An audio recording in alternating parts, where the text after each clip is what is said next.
Suite à l'état vétuste des matériels de construction des forages observés par le ministre du Développement rural dans son secteur, Justin Bitakwira a effectué une descente à la Société des forages du Congo, Sofoco en sigle, et dans d'autres points de vente de matériel de forage. Question de voir comment améliorer les conditions de travail de ces ministères et surtout pour la rapidité d'exécution des travaux de forage en milieu rural.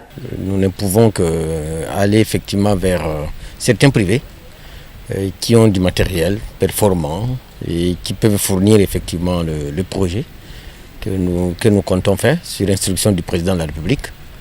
Il a beaucoup insisté sur l'adduction d'eau à travers toute la République, et sans oublier l'éclairage rural dans les milieux ruraux pour chasser l'obscurité qui fait aussi partie de l'insécurité de la République.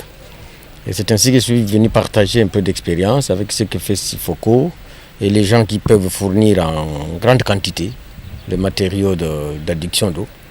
Nous l'avons fait à Luila, nous sommes en train de le faire à Kiseso.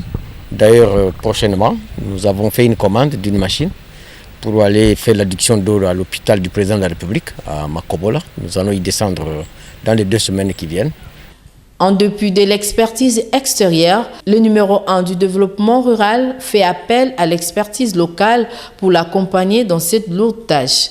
Par rapport au projet, nous avons des partenaires canadiens et asiatiques, mais aussi nous avons besoin de l'expertise locale ici en République démocratique du Congo, qui sont dans le domaine depuis très longtemps, et je pense qu'on va signer un partenariat avec eux pour qu'on se complète. Tel est l'objectif assigné au ministère du Développement rural qu'accompagne le patron du secteur, Justin Bitakwira.